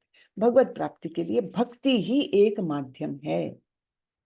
ठीक है। सर्व कर्माण्यपि सदा कुर्वाणो मदपाश्रयः मत्प्रसादात् अवाप्नोति शाश्वतम पदम अव्ययम्। मेरा शुद्ध भक्त मेरे संरक्षण में समस्त प्रकार के कार्यों में संलग्न रहकर भी मेरी कृपा से नित्य तथा अविनाशी धाम को प्राप्त होता है। ठीक है। यहाँ प्रभुपाद जी दिख रहे हैं हमें सारे भक्तों के साथ। देखिए, उन्होंने इतने इन्हें पाश्चात्य लोगों में इतनी भक्ति भर दी है ना। आप सोच सकते हैं ये ही भक्त पहले हिप्पीज हुआ करते थे, शायद ड्रग्स लेते थे। कोई कोई लोग तो जेल से भी आए हुए हैं, ऐसे मतलब क्रिमिनल एक्टिविटीज भी थी। लेकिन एक शुद्ध भक्त की महिमा देखो कि उन्होंने उनके अंदर के सुप्त कृष्ण भावना को उन्होंने जागृत किया। उनको इतना टॉप लेवल का है ना, फर्स्ट क्लास लेवल का उन्होंने भक्त बना दिया है ना। और कितनी सारी चीजें उन्हें सिखानी पड़ी। अब आप तो जानते हैं पाश्चात्य देशों में पुरुष और महिलाएं सब इकट्ठा बैठ के और इकट्ठा ही सब कुछ करती है। लेकिन प्रभुपाद जी ने उन्हें सिखाया नहीं, स्त्रियों को अलग रहना, मतलब थोड़ा सा अंदर रहना चाहिए। उनका परिवेश कैसा होना चाहिए, सब ये प्रभुपाद जी ने सिखाया। उनको साड़ियां ला ला के दी उनको भारत से, और उनको बताया कि साड़ी ही जो है वो एक मतलब एक अच्छा परिवेश परिधान है ना। तो कितना चेंज कराया उन्होंने, बिल्कुल स्क्रैच से लेकर उन्होंने इतनी मतलब उनको इस प्रकार से अपने वैदिक संस्कृति में इतना उनको प्रगट करवाया। तो ये एक अद्भुत कार्य है। हम जितना सोचो प्रभुपाद जी के बारे में उतना वो अधिक अधिक हमको अद्भुत लगने लगते हैं कि कितना महान कार्य किया है उन्होंने, है ना। तो ये बता रहे हैं मेरा शुद्ध भक्त मेरे संरक्षण में समस्त प्रकार के कार्य में संलग्न रहकर भी मेरी कृपा से नित्य तथा अविनाशी धाम को प्राप्त होता है। ठीक है ना। तो प्रभुपाद जी यानी भगवान का संरक्षण उनको प्राप्त था क्योंकि वे अत्युच्च लेवल के भक्त थे। और सभी प्रकार के कार्य किए उन्होंने। जब उन्होंने इस्कॉन स्थापित की तो क्या नहीं किया, पूरा एडमिनिस्ट्रेशन देखा, भक्तों को भक्ति सिखाना, फिर मंदिर के लिए जगह ढूंढना, मंदिर निर्माण का कार्य है ना, फिर मंदिर में पूजा पाठ किस विधि से करना है, कौन से समय में कौन सी आरती करना है, छोटी छोटी छोटी बातें उन्होंने समस्त प्रकार के कार्यों में संलग्न रहकर यानी सभी प्रकार के कार्य उन्होंने किए। लेकिन फिर भी भगवान की कृपा से है ना, क्योंकि वे भक्त थे, तो मेरी कृपा से नित्य तथा अविनाशी धाम को प्राप्त होता है ना। कभी कभी तो उनको प्रॉपर्टी लेने में कोई कोई लोग एडवांस ले लेते थे। जैसे बॉम्बे में बहुत बड़ा केस हुआ था, एडवांस ले लेते थे 2-2 4-4 लाख रुपए और फिर बोलते थे प्रॉपर्टी मुझे देनी ही नहीं, फिर कोर्ट केसेस। तो ये सारे कार्य कौन से हैं, अपने को लगता है ये भौतिक कार्य, लेकिन सब प्रकार के कार्यों में रहकर भी वो कैसे रहे, फिर भी आसक्ति रहित रहे। और इसलिए उनको भगवान की पूर्ण कृपा प्राप्त थी, है ना। तो इसलिए वो निश्चित रूप से भगवान के धाम को प्राप्त किए हैं। मच्चित्तः सर्वदुर्गाणि मत्प्रसादात् तरिष्यसि अथ चेत्त्वम् अहंकारान् न श्रोष्यसि विनश्यसि। यदि तुम मुझसे भावना भावित होगे तो मेरी कृपा से तुम बद्ध जीवन के सारे अवरोधों को लांघ जाओगे। लेकिन यदि तुम मिथ्या अहंकार वश ऐसी चेतना में कर्म नहीं करोगे और मेरी बात नहीं सुनोगे तो तुम विनष्ट हो जाओगे। ठीक है। तो भगवान बोल रहे हैं अगर तुम कृष्ण भावना भावित होंगे अर्थात भक्ति में रत हो जाओगे, तो तुम इस भौतिक जीवन के सारे जो कठिनाइयां हैं उनको तुम पार कर सकते हो। सारे कठिनाइयों को तुम पार कर सकते हो अगर तुम भक्ति में आए तो। लेकिन अगर तुम मिथ्या अहंकारवश, यानी मैं करने वाला हूँ, मेरा घर, मेरा परिवार और मैं कितना ताकतवान बुद्धिवान, ऐसा अहंकारवश अगर तुम कार्य नहीं करोगे और मेरी बात नहीं सुनोगे, तो तुम्हारा विनाश निश्चित है। ईश्वर सर्वभूतानां हृद्देशेऽर्जुन तिष्ठति, भ्रामयन् सर्वभूतानि यंत्रारूढ़ानि मायया। हे अर्जुन, परमेश्वर प्रत्येक जीव के हृदय में स्थित है और भौतिक शक्ति से निर्मित यंत्र में सवार की भांति बैठे समस्त जीवों को अपनी माया से घुमा रहे हैं। है ना? भगवान की माया यानी क्या? ये भौतिक प्रकृति, भगवान की बहिरंगा शक्ति। दैवी येषा गुणमयी मम माया दुरत्यया मामेव ये प्रपद्यन्ते मायाम एताम तरन्ति ते। सॉरी।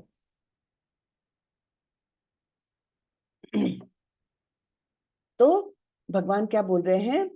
भगवान यानी परमेश्वर प्रत्येक जीव में स्थित है परमात्मा रूप में, है ना? ये तो हम जानते हैं, हर एक के हृदय में भगवान परमात्मा के रूप में स्थित है और अलग अलग शरीर के माध्यम से, है ना, अनेक शरीरों की निर्मित की है जो यंत्रों के समान है। और उसमें बैठ करके ये जीव माया से मोहित होकर के, भ्रमित हो के घूमता रहता है, घूमता रहता है, एक योनि से दूसरी योनि, दूसरी योनि से तीसरी योनि, ऐसे में अनेक जन्म जन्मांतर तक वो घूमता ही रहता है। पुनरपि जननम पुनरपि मरणम पुनरपि जननी जठरे शयनम, है ना? बार बार माँ के गर्भ में जाता है और फिर जन्म लेता है, फिर मृत्यु होती है, फिर माँ के गर्भ में जाता है। तो ये क्यों होता है? भ्रमित हो जाता है माया के द्वारा। दैवी हेषा गुणमयी मम माया दुरत्यया। इस माया से निकलने का एकमेव रास्ता क्या है? भगवान की शरण में जाना। तमेव शरणं गच्छ सर्वभावेन भारत, तत्प्रसादात् परां शांतिम स्थानं प्राप्स्यसि शाश्वतम। हे भारत, सब प्रकार से उसी की शरण में जाओ, उसकी कृपा से तुम परम शांति को तथा परम नित्य धाम को प्राप्त करोगे। तो तुम जो घूम रहे हो, माया के द्वारा घुमाए जा रहे हो, उससे तुमको मुक्ति का एक ही मार्ग है, भगवान की शरण। उससे तुमको परम शांति मिलेगी, है ना? इति ते ज्ञानमाख्यातम गुह्याद् गुह्यतरम मया विमृत विमृच्यैत दशेषेण यथेच्छसि तथा कुरु। इस प्रकार मैंने तुम्हें गुह्यतर ज्ञान बतला दिया, इस पर पूरी तरह से मनन करो अब, और तब जो चाहे सो करो। फ्रीडम है तुमको, है ना? ऐसी ही फ्रीडम हर जीव को है कि तुम चाहे जो करो, लेकिन अर्जुन को ये जो गुह्य ज्ञान बतलाया है, वो गुह्य ज्ञान केवल अर्जुन के लिए नहीं, हमारे लिए है। और ये ज्ञान सुनने के बाद भी भगवान हमको फ्रीडम देते हैं, जो चाहे तुम वो करो। लेकिन हमने करना क्या चाहिए? भगवान के आदेशों का पालन करना चाहिए, तभी हमारा जीवन सफल हो सकता है, अन्यथा नहीं हो सकता, है ना? तो ये फ्रीडम हमको जीवन में हर जीव को दी हुई है, फ्रीडम कि जो तुम्हारी इच्छा हो वो करो। इसलिए इच्छाओं पर कंट्रोल करना बहुत जरूरी है। हमने 15वें अध्याय में देखा था ना कि भौतिक जगत और आध्यात्मिक जगत को सेपरेट करने वाला क्या है? इच्छा है ना? डिजायर्स की नदी वहां पर है। तो वो इच्छाओं को अगर हम कंट्रोल में कर सकते हैं, कम कर सकते हैं, तब कहीं जाकर हम लांग सकते हैं। लेकिन इच्छाओं को कम करना और कंट्रोल करना बहुत मुश्किल है। तो भक्ति के लिए सबसे आसान मार्ग क्या है? हर इच्छा को भगवान की ओर मोड़ दो। हर इच्छा जो है वो भगवान के लिए, जो कर्म है वो भगवान के लिए करो, तब फिर सब जीवन आसान हो जाता है। ये नहीं कि हमको जाकर के इच्छा रहित बन के, वो इच्छा रहित बन नहीं सकता जीव, क्योंकि चेतना है अंदर। जब तक चेतना है, जब तक जीवंत है जीव, तब तक उसमें इच्छाएं रहेगी। इसलिए अच्छा मार्ग क्या है? सभी इच्छाएं भगवान की ओर मोड़ दो। तब फिर हमारा जीवन सफल हो जाएगा। फिर आसान मार्ग क्या है? मन्मना भव मद्भक्तो मद्याजीं नाम नमस्कुरु मामे वैश्यसि सत्यम ते प्रतिजाने प्रियोसि में। सदैव मेरा चिंतन करो, मेरे भक्त बनो, मेरी पूजा करो और मुझे नमस्कार करो। इस प्रकार तुम निश्चित रूप से मेरे पास आओगे। मैं तुम्हें वचन देता हूँ, क्योंकि तुम मेरे परम प्रिय मित्र हो। ये श्री श्री राधा गोविंद की के विग्रह है, मैंगलोर के मंदिर में स्थित है ये। ठीक है, तो मैंगलोर के इस्कॉन मंदिर के माध्यम से ही ये पूरा हमारा 18 दिनों का सत्र संपन्न हुआ। और मैंगलोर के टेम्पल के प्रेसिडेंट श्री नाम निष्ठा दास प्रभु जी, उन्होंने ये शुरुआत की थी कोविड से। तो कोविड से, क्योंकि तब सारे लोग बंदिस्त थे, है ना, पूरा लॉकडाउन था, तो कोई घर से बाहर नहीं निकल सकता था, मंदिर में कोई जा नहीं सकता था, मंदिर से बाहर ये लोग जा नहीं सकते थे, भक्त लोग। तब फिर उन्होंने ये ऑनलाइन प्रीचिंग का ये एक उन्होंने कंसेप्ट निकाला, और इस प्रकार उन्होंने बहुत प्रसार किया ऑनलाइन के माध्यम से। अभी तक करीबन 9 लाख लोग इस प्रोग्राम के माध्यम से इस मंदिर से जुड़ चुके हैं, उसमें से मैं और आप हैं, है ना। तो ऐसे 9 लाख लोगों ने इसका लाभ लिया है।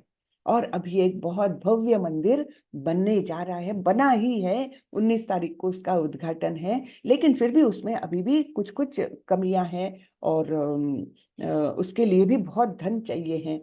तो हमने देखा कि कैसे भगवान का कार्य तो रुकेगा नहीं, लेकिन अगर हम उसमें थोड़ा भी योगदान देंगे तो उससे हमारा शुद्धिकरण होगा, है ना। यज्ञ दान तप कर्म पावनानि मनीषिणाम।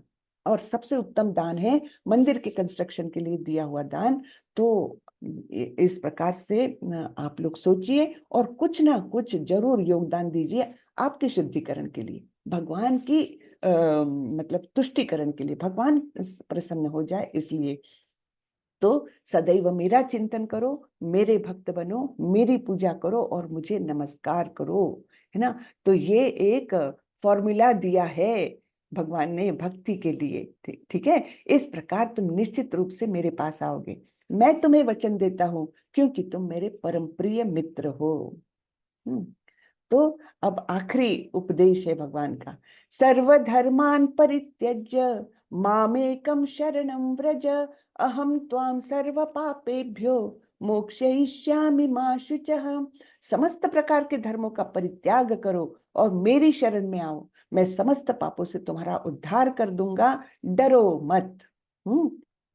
तो इस प्रकार भगवान बोल रहे हैं, सब कुछ तुम त्याग सकते हो, सभी धर्मों का तुम परित्याग करो, हाँ, और फिर मेरी शरण में आओ, तो मैं तुम्हें तुम्हारे सारे पापों से उद्धार कर दूंगा। इदं ते ना तपस्काय ना भक्ताय कदाचन नश्चा शुश्रूषवे वाच्यम न च मां योऽभ्यसूयति। यह गुह्य ज्ञान उनको कभी भी न बताया जाए जो न तो संयमी है, न एकनिष्ठ, न भक्ति में रत है, न ही उसे जो मुझसे द्वेष करता हो। तो ये गुह्य ज्ञान जो भगवत गीता का ज्ञान है, उसको नहीं बताना चाहिए जो भगवान से द्वेष करते हैं, हाँ, जो भक्ति में रत नहीं है, वो एकनिष्ठ नहीं है और संयमी भी नहीं है, ऐसे व्यक्तियों को ये ज्ञान नहीं बताना चाहिए। य इदं परमं गुह्यं मद्भक्तेष्वभिधास्यति भक्तिं मयि परां कृत्वा मामे वैश्यत्य संशयः। जो व्यक्ति भक्तों को यह परम रहस्य बताता है, वह शुद्ध भक्ति को प्राप्त करेगा और अंत में वह मेरे पास वापस आएगा। तो भक्तों को ये बातें, ये गुह्य ज्ञान जो कोई बताता है, तो उसका अंतःकरण शुद्ध होता है, वो शुद्ध भक्ति की ओर जाता है और अंत में भगवत धाम वापस जाता है। ठीक है, न च तस्मान् मनुष्येषु कश्चिन्मे प्रियकृत्तमः भविता न च मे तस्मात् अन्यः प्रियतरो भुवि। इस संसार में उसकी अपेक्षा कोई अन्य सेवक न तो मुझे अधिक प्रिय है और न कभी होगा। किसकी अपेक्षा, किसकी बात कर रहे हैं? जो भक्त दूसरे भक्तों को ये ज्ञान देता है, उससे ज्यादा कोई भी सेवक भगवान को प्रिय नहीं है। तो हमारे प्रभुपाद जी ने ये गुह्य ज्ञान इतने विश्व भर में फैलाया है, तो उनकी अपेक्षा कोई भी, उनसे ज्यादा प्रिय कोई भी नहीं होगा भगवान को, है ना। कितनी कठिन परिस्थितियों में उन्होंने जा जाकर ये ज्ञान ऐसे लोगों को दिया। अब आप सोचोगे जो भक्त नहीं है उनको तो कहाँ गया वो, है ना। एक मिनट, हाँ ये वाला श्लोक है ना, इसके पहले का 67, तो उसमें तो बताया है कि वो ज्ञान कभी ना बताया जाए उनको जो मुझसे द्वेष करते हैं, जो अभक्त है वगैरह। फिर प्रभुपाद जी ने कैसे ये ज्ञान दिया? तो प्रभुपाद जी यानी भगवान के भगवान से भी ज्यादा करुणामयी समझ लीजिए आप। कितने करुणामयी थे कि उन्होंने भगवान की नाराजगी भी ये कर ली, लेकिन मुझे ये कृष्ण भावनामृत सब में बांटना है। ये अमृत केवल मुझ तक मुझे सीमित नहीं रखना है। इस अमृत का स्वाद सब लोग ले। इसलिए वो ऐसे देश में गए जहां तो लोगों ने कृष्ण का नाम भी नहीं सुना था, है ना। लेकिन उनको भक्त बनाया भगवान ने। तो उनसे ज्यादा प्रिय कौन हो सकता है भगवान को, है ना। उनकी अपेक्षा कोई अन्य सेवक न तो मुझे कभी प्रिय है, या कभी होगा, है ना। तो हम लोग कितने भाग्यवान हैं कि हम प्रभुपाद जी के बताए हुए उपदेशों को पढ़ सकते हैं, उनको फॉलो कर सकते हैं। तो ये मौका जो हमको मानव जीवन अपना सक्सेसफुल करने के लिए मिला है, इसको हमने हाथ से गंवाना नहीं चाहिए। पता नहीं अगला जन्म कौन सा मिलने वाला है हमको, फिर जन्म जन्म कितने कितनी योनियों में हमको भटकना पड़ेगा। तो इसलिए इतने अनसर्टेनिटी में हमने रिस्क नहीं लेनी चाहिए। ये मानव जीवन मिला है, इसी को हमको सफल बनाना है ना। हरे कृष्ण। अध्येष्यते च य इमं धर्म्यं संवादमावयोः ज्ञान यज्ञेन तेनाहम् इष्टः स्यामिति मे मतिः। और मैं घोषित करता हूं कि जो हमारे इस पवित्र संवाद का अध्ययन करता है वह अपनी बुद्धि से मेरी पूजा करता है। ठीक है ना। तो हम लोग पढ़ाई कर रहे हैं ना, अध्ययन कर रहे हैं इस भगवत गीता का। तो हम इस समय क्या कर रहे हैं? वास्तव में हम भगवान की पूजा कर रहे हैं। इतना पवित्र कार्य हम वास्तव में इस समय कर रहे हैं। ठीक है। श्रद्धावान अनसूयश्च शृणुयादपि यो नरः सोपि मुक्तः शुभालोकान् प्राप्नुयान् पुण्य कर्मणाम। और जो श्रद्धा समेत और द्वेष रहित होकर इसे सुनता है वह सारे पापों से मुक्त हो जाता है और उन शुभ लोकों को प्राप्त होता है जहां पुण्यात्माएं निवास करती है। ठीक है। तो श्रद्धा और द्वेष रहित होकर सुनने वाला भी पाप रहित हो जाता है और पुण्यात्माओं के निवास को प्राप्त करता है। ठीक है। अब भगवान ने पूरा अपना उपदेश, जो बातें बतानी थी पूरी हो गई। और अभी अर्जुन क्या बोल रहे हैं? अर्जुन उवाच नष्टो मोह स्मृतिर्लब्ध्वा त्वत्प्रसादान्मयाच्युत स्थितोऽस्मि गत संदेहः करिष्ये वचनं तव। अर्जुन ने कहा, हे कृष्ण, हे अच्युत, अब मेरा मोह दूर हो गया। आपके अनुग्रह से मुझे मेरी स्मरण शक्ति वापस मिल गई। अब मैं संशय रहित तथा दृढ़ हूं और आपके आदेशानुसार कर्म करने के लिए उद्यत हूं। ठीक है। तब अर्जुन का सारा भ्रम नष्ट हो गया है और बोल रहे हैं कि आपने जो आदेश दिया है मैं उसका पूर्णतः पालन करूंगा, ना। तो हमको भी भगवान आदेश देते रहते हैं, अंतर मन से देते रहते हैं, लेकिन हमारे मन में इतने कल्मश है कि वो आवाज हम सुन ही नहीं सकते। तो इसलिए ये हमारा जीवन जीने का तरीका ये है ना। इसको भगवत गीता को क्या कहा गया है? हमारा लाइफ मैनुअल।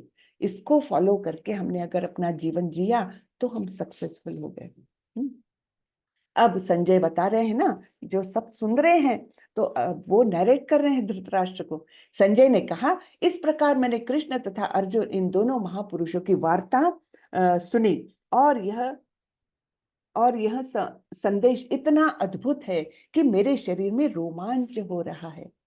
व्यास की कृपा से मैंने ये परम गुह्य बातें साक्षात योगेश्वर कृष्ण के मुख से अर्जुन के प्रति कही जाती हुई सुनी। हे राजन, जब मैं कृष्ण तथा अर्जुन के मध्य हुई इस आश्चर्यजनक तथा पवित्र वार्ता का बारंबार स्मरण करता हूँ तो प्रति क्षण आह्लाद से गदगद हो उठता हूँ, है ना। तो यानी वो भी कितना अनुभव कर रहे होंगे संजय, जो प्रत्यक्ष ये बातें सुन रहे हैं। तो इतनी गुह्य और इतनी उत्तम बातें सुनने के बाद वो बोले कि मेरा हृदय आनंद से गदगद है बिल्कुल।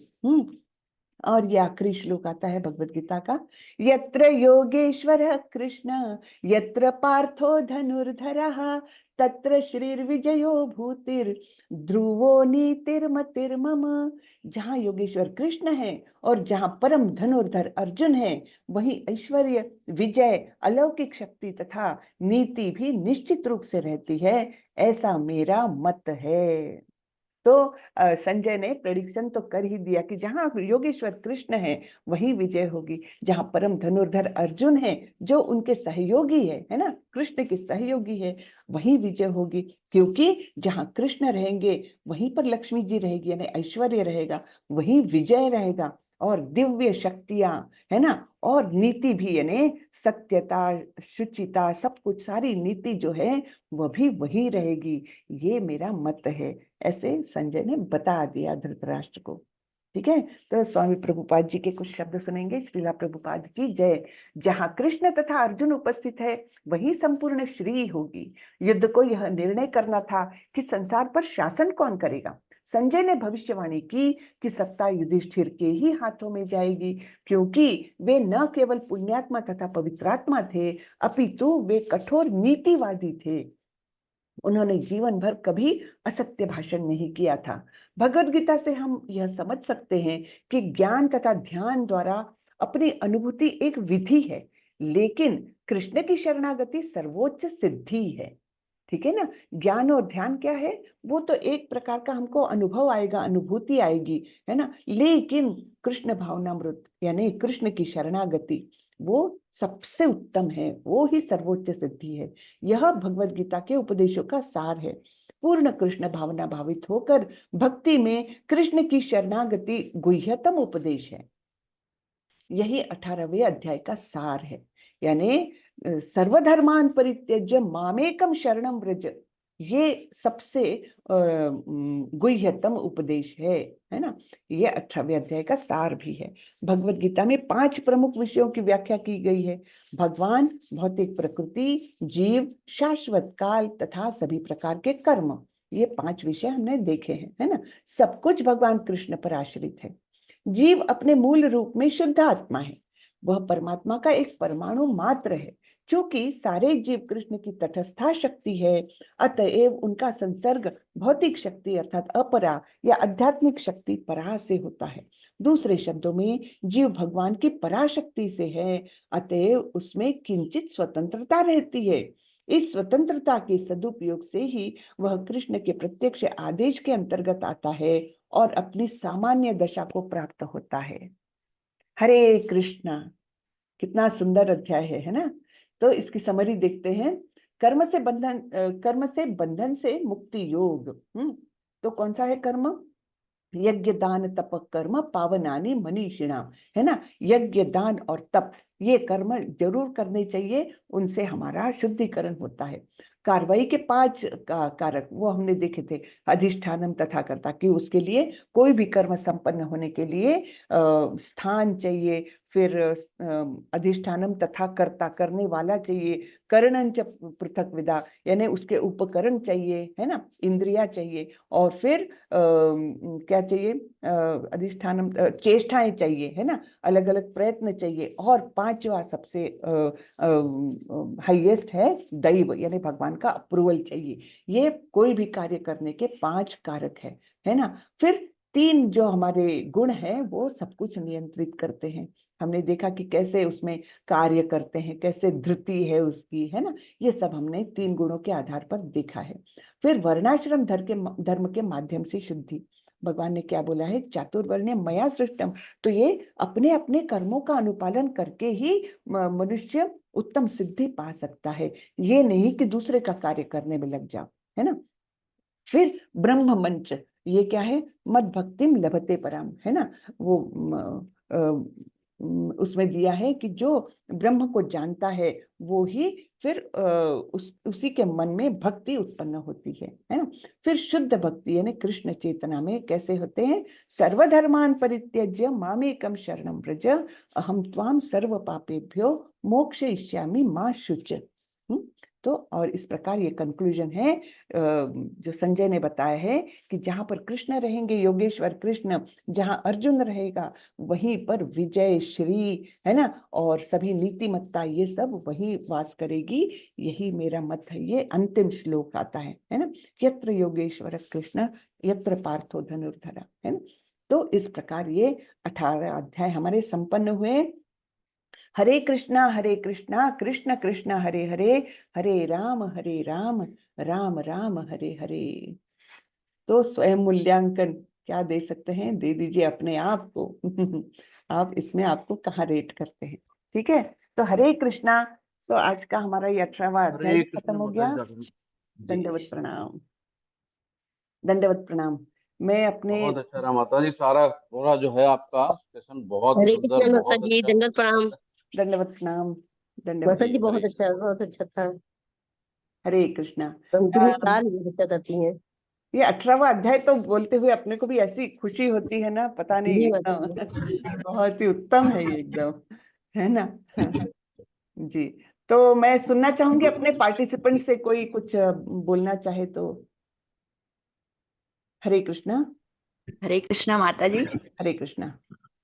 आपकी ना सहज सरल अच्छी वाणी में दी गई क्लास निश्चित रूप से हमारे जीवन में आध्यात्मिक उन्नति लाएगी और हम अपने आप में परिवर्तन महसूस भी कर रहे हैं। कुछ कुछ परिवर्तन महसूस कर रहे हैं ना। जी जी, मैं वही जानना चाह रही थी। ये 18 दिन हमारे हैं जो हमारे जीवन में परिवर्तन लाते हैं, और इसको कंटिन्यू करिए। देखिए आपके जीवन में मतलब एकदम हम अपने आप में ही इतना चेंज महसूस करते हैं, तो बहुत अच्छा लगता है। इसलिए जरूर कंटिन्यू करें इसको, इसमें इसको यहीं पर फुल स्टॉप ना दे, है ना। ये जी। तो चलते रहना चाहिए ये प्रगति, और वो भक्तों की संगति से ही हो सकता है। ये नहीं कि आप अकेले बैठकर भगवत गीता पढ़ोगे, अच्छा तो लगेगा वो निश्चित रूप से, लेकिन जो भक्तों की संगति से जो चर्चा होती है, कुछ आदान प्रदान होता है विचारों का, उसी से एक्चुअली हमारी भक्ति बढ़ती है। हाँ? अकेले स्वाध्याय तो करना है, लेकिन भक्तों का संग नहीं कभी त्यागना है। भक्तों से जुड़े रहे, मंदिर से जुड़े रहे, तब फिर जी। हमारी असली प्रगति होती है ना। हरे कृष्णा। बहुत अच्छा लगा कि आप लोगों को मतलब जीवन में कुछ बदलाव महसूस हो रहा है। ये सब प्रभुपाद जी की कृपा है। देखिए हम तो इतने ऋणी रहना चाहिए हमने प्रभुपाद जी से कि उन्होंने इतना सुंदर ज्ञान ये सरलता से हमको दिया है, बहुत सरल बना के दिया है ना। हरे कृष्णा। हरे कृष्ण। जी। कोमी माता जी, आपने हैंड रेज किया है। जी हरे कृष्ण माता जी। हरे कृष्ण। माता जी लास्ट मंथ में मेरे यहाँ पे इस्कॉन मेरे प्रभु थे, तो वो गीता बेच रहे थे, तो मैंने उनसे परचेज की थी, तो मैंने वो पढ़ी थी, लेकिन मुझे समझ में नहीं आया था कुछ। लेकिन अभी जब से मैंने क्लास अटेंड की तो मुझे एटलीस्ट समझ में आया कि अच्छा इसका ऐसे ऐसे अर्थ लगाना होता है। तो thank you so much for this session. And आपने जो अभी बोला कि कल से सेशन स्टार्ट होने वाला है लेवल 2 के लिए, तो जो अपने ग्रुप पे लिंक आई है मैंने वहाँ पे रजिस्ट्रेशन किया। तो जब मैंने वहाँ पे हिंदी सिलेक्ट किया ना, तो मैं डायरेक्टली संडे वाले क्लास में ज्वाइन हो गई। तो कल वाला जो है वो उसका मुझे कुछ आया नहीं है, तो अगर नहीं है तो फिर भी आप मुझे उस ग्रुप में ऐड कीजिए, ये माता रिक्वेस्ट। जी, आपने देखिए वहां पर दो ऑप्शंस मिले होंगे आपको। एक है भक्ति शास्त्री के लिए, बीएस के लिए ऐसे कुछ होगा। हाँ क्षमा माता जी, आप थोड़ा बता दें। ये शायद सदाचार वाले ग्रुप में गई हैं, ये इसलिए इसमें संदेह है। सदाचार वाले हाँ, हैं। तो सदाचार मत सिलेक्ट करिए, आप फिर से रजिस्टर करिए। और दूसरा जो ग्रुप है भक्ति शास्त्री का। सदाचार वाला जो क्लास है वो संडे में 2 PM है, और भक्ति शास्त्री वाला क्लास सुबह 6 बजे से होगा। तो आप फॉर्म में ना भक्ति शास्त्री वाला चूज करिएगा ऑप्शन। जी उसमें लेकिन दो माता ऑप्शन जी, आते हैं, भक्ति शास्त्री और सदाचार। जी जो भक्ति शास्त्री वाला है तो उसमें लिखा है कि वहां पे मंदिर में जाके वो करना होगा, नहीं नहीं नहीं लेकिन नहीं नहीं नहीं नहीं नहीं नहीं, वो तो जब आप लेवल 5 पे आएंगे तब मंदिर की सेवा आपको अलॉटमेंट होती है। लेवल 2 हाँ के लिए ऐसा कुछ नहीं है, लेवल 2 के लिए ऐसा कुछ नहीं है माता जी।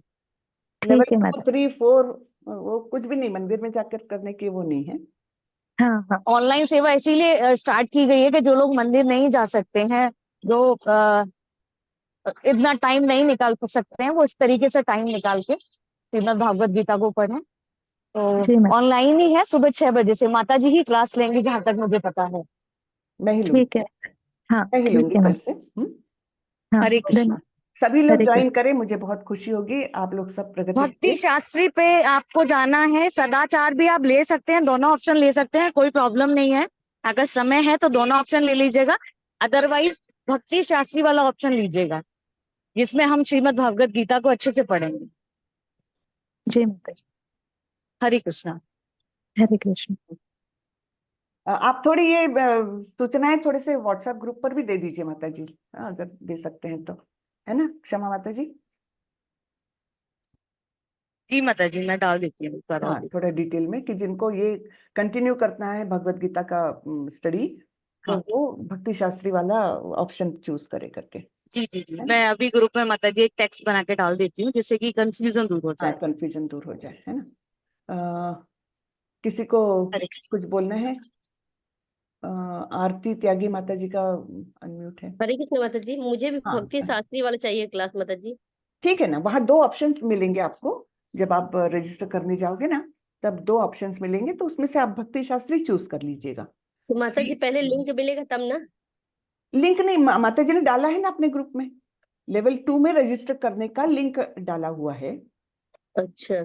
ठीक है, उस लिंक के माध्यम से आप इस क्लास से जुड़ जाएगी। वैसे मैं सबको बता देती हूँ, यही लिंक रहेगा, यही टाइम रहेगा, कल से मैं ही अच्छा पढ़ाऊंगी लेवल 2 को। लेकिन आप रजिस्टर कर लीजिए, जिससे कि आप वो व्हाट्सएप ग्रुप में शामिल हो सकेगी। ठीक है ठीक ना? है माता जी, हरे हाँ, तो रजिस्टर कर लीजिए। और वैसे नहीं तो क्लास तो है ही, रजिस्टर लेकिन जरूर करिए, आज नहीं तो कल तो करिए। ठीक है? चलिए। और जिसको भी लिंक मिलने में डिफिकल्टी हो रही है, वो मैसेज कर दे, मैं पर्सनली लिंक शेयर कर दूंगी। या फॉर्म फिल करने में कोई भी असुविधा हो रही है तो वो पर्सनली मेरे से बात कर सकते हैं, तो मैं हेल्प कर दूंगी। हरे कृष्ण हरे माता जी, आप कृष्ण। भक्ति शास्त्री और लिंक हमको दे दी तो पता चल जाता है, क्योंकि मैं माता सदाचार जी, क्लास लेती हूँ माता जी। आप मुझे व्हाट्सएप मैसेज कर दीजिएगा, मैं आपको लिंक शेयर ठीक है कर माता दूंगी। जी। हरे कृष्ण। ठीक है, हरे कृष्ण माता जी। हरे कृष्णा। हेलो। हरे कृष्णा जी। जी प्रभु। माता जी, लिंक ये कहाँ पर मिलेगा, ये इस आपके ग्रुप व्हाट्सएप में? ग्रुप में आया हुआ है प्रभु, फिर से आज क्षमा माता जी डाल देगी। तो वो लिंक पर जाकर के आप लेवल 2 के लिए रजिस्टर करना है। वहां पर लेवल 2 में दो ऑप्शंस मिलेंगे, एक सदाचार और दूसरा भक्ति शास्त्री। तो आप अगर भगवत गीता की पढ़ाई करना है तो भक्ति शास्त्री चूज कर लीजिए। ठीक है? तो उसके क्लासेस कल से ही चालू हो जाएंगे। और उसके लिए सदाचार का भी आप साइमल्टेनियसली कर सकते हैं, वो संडे को रहेगा। उसके लिए सर्टिफिकेट की जरूरत तो नहीं है? एक सर्टिफिकेट का कोर्स का लिए आया था लिंक, मैंने वो करीबन 7 लेसन्स का तो क्वेश्चन का जवाब दे दिया है, बाकी अभी रह गए हैं, हाँ, तो वो बाकी का भी जरूरत है कर क्या? लीजिए। अब पता नहीं मुझे, माता जी वहां मांगते हैं क्या सर्टिफिकेट? क्षमा माता जी। हरे कृष्णा। जी माता जी, माता जी सर्टिफिकेट। सर्टिफिकेट चाहता है, लेवल एक एक हम पार करते जाइए और सर्टिफिकेट मिलता जाता है। सर्टिफिकेट, हाँ, सर्टिफिकेट मिलता जाता है। और वो शायद वो पूछेंगे भी कि सर्टिफिकेट है क्या आपके पास। अ, जब तक सर्टिफिकेट नहीं है तो इसी लिंक से ज्वाइन करके क्लास हाँ, कंटिन्यू कर लीजिए। एक दो दिन में आप लोग सर्टिफिकेट ले लीजिए, अगर नहीं हुआ है। जैसे अभी प्रभु जी बोल रहे थे कोई कि 7वें अध्याय तक ही किया है, आप पूरा कर लीजिए, पूरे 18 अध्याय ठीक। कर लीजिए, तब सर्टिफिकेट जनरेट होगा, डाउनलोड कर लीजिए और फिर आप रजिस्टर कर सकते हैं। तब तक आपको लिंक तो पता ही है, यही लिंक है, तो इसी लिंक पर आप ज्वाइन कर सकते हैं। लेकिन सर्टिफिकेट का प्रॉपर रजिस्ट्रेशन इसलिए जरूरी है क्योंकि फिर आप वो उस व्हाट्सएप ग्रुप से जुड़ जाएगी जो लेवल 2 का है। और उससे फिर आगे आगे आपको जो लेवल 3 के लिए जो कुछ मतलब आगे जाने के लिए जो इंस्ट्रक्शंस आती है वो उस ग्रुप में आएगी ना, अब इस ग्रुप में नहीं आएगी लेवल 1 वाले। इसलिए आप रजिस्टर जरूर करा लीजिए। ठीक है? ठीक माता जी माता जी, टाइमिंग यही रहेगा? हाँ, timing same, same timing. Thank you level माता जी। 2 में भी क्विज है, उसको भी 1 बाय 1 करते रहेंगे तो लेवल 3 में चलेगा। हम्म। ये सब फ्री ऑफ कॉस्ट है, हाँ, तो आपको थोड़ा सा ध्यान देना है। तो जैसे जैसे रोज का काम रोज कर लेंगे ना, तो फिर पेंडिंग नहीं रहेगा। तो ऐसे सेकंड लेवल में भी क्विज आएंगे, तो क्विज करते रहिएगा, फिर थर्ड लेवल का ज्वाइनिंग के लिए सेकंड उसका सर्टिफिकेट की जरूरत पड़ेगी। तो ये भी एक ध्यान में लेने लायक चीज है जो अभी प्रभु जी ने बोली कि ये सारे कोर्सेस हमारे नामनिष्ठदास प्रभु जी ने फ्री ऑफ कॉस्ट रखे हैं। एक्चुअली दूसरे मंदिरों में तो इसका भी चार्जेस लेते हैं, भक्ति शास्त्री के तो काफी ज्यादा लेते हैं, 8-8, 10-10 हजार, लेकिन यहाँ पर सब कुछ फ्री रखा है हमारे प्रभु जी ने कि ज्ञान में कहीं भी कुछ हम मतलब ज्ञान डिस्ट्रीब्यूशन के लिए हम कहीं भी कुछ भी नहीं लेंगे करके, ठीक है ना। तो ये भी एक हमारे मैंगलोर मंदिर की विशेषता है, नामनिष्ठदास प्रभु जी की कृपा से हम सब कुछ फ्री कर पा रहे हैं। और इसमें एक्चुअली तो मंदिर को ही कितना सारा एक्सपेंडिचर होता है, इतने लिंक्स है ना, इतना जो कुछ बंदोबस्त करना है, इतने लिंक्स इतने समय के लिए खरीद के रखे, तो उसमें काफी खर्चा होता है मंदिर का, लेकिन आप तक ये ज्ञान फ्री में आ रहा है। तो ये भी एक हमारे प्रभु जी की बड़ी कृपा है, नामनिष्ठदास प्रभु जी की, है ना। तो हम सब उनके से बहुत ऋणी है, देखिए सच्ची। हरे कृष्णा जी। हरे कृष्णा। माता जी, कम से कम 7-8 लाख रुपए महीने का केवल ये लिंक का खर्च ये है। लिंक पर खर्चा है, देखिए ना, और जो बहुत खर्चा है। गृहस्थ लोग हैं उन्हीं के दान से ही चल रहा है। सही प्रभु बात, जी कहाँ से लाएंगे? प्रभु जी तो कहाँ जिसकी से जो श्रद्धा हो मंदिर को डोनेट भी कर सकता है, इसमें कोई जोर जबरदस्ती नहीं है, आवश्यकता अनुसार जिसकी जो श्रद्धा हो भगवान के नाम, क्योंकि गृहस्थ से ही संन्यास आश्रम चलता है। हरे कृष्ण। सही बात है, बिल्कुल। और किसके हैंड रेज्ड है? नंदा सस्तुरकर माता जी। हरे कृष्ण। हरे कृष्ण माता जी। हरे कृष्ण। हाँ, मैंने आपका ये क्लास 2-3 बार मैंने ज्वाइन किया है। अच्छा हाँ, बहुत ही मेरे को बहुत ही अच्छा लग रहा है ये क्लास। जी, तो आगे मुझे भी ये बताइए। भक्ति सदाचार में मैंने लास्ट मंथ में भी मैंने किया था, लेकिन वो संडे के बैच में ही जा रहा था, हम्म तो इसलिए मुझे ये मॉर्निंग का वही मुझे पूछना था, इसके पहले कोई पूछ रहा था ना, हम्म तो वही भक्ति सदाचार में मैं करूंगी वो उसका। ओके, तो हाँ, इसमें भी तो रजिस्टर कर लीजिए डेली। माता जी, हाँ इसमें भी हाँ रजिस्टर कर लीजिए। वहां 2 ऑप्शंस होते हैं ना, तो हाँ। आपने सदाचार का पहले चुना है, अभी दूसरा वाला चुनिए, तब ओके। आपको ये वाला भक्ति शास्त्री हाँ वाला। ओके। बहुत बहुत धन्यवाद, बहुत धन्यवाद। जी धन्यवाद, आप सभी का धन्यवाद, सबने अटेंड किया क्लास। तो चलिए, कल से हमारा चालू हो रहा है लेवल 2, सब लोग आइए और रजिस्टर करके आएंगे तो ज्यादा अच्छा। तो वैसा नहीं हो रहा है रजिस्टर, आपके क्विजेस कम पड़ रहे हैं, कोई बात नहीं, आप आ जाइए क्लास में और वो साइमल्टेनियसली करते रहें, ठीक है। चलिए, तो यहीं पर खत्म करते हैं। वांछा कल्पतरुभ्यश्च कृपा सिंधुभ्यैव च पतितानां पावनेभ्यो वैष्णवेभ्यो नमो नमः। अनंत कोटि वैष्णव वृंद की जय, श्रीला प्रभुपाद की जय। हरे कृष्ण। हरे हरे कृष्ण कृष्ण। सभी। हरे सभी को कृष्ण। दंडवत प्रणाम। हरे कृष्ण। दंडवत प्रणाम प्रभु, दंडवत प्रणाम। सभी को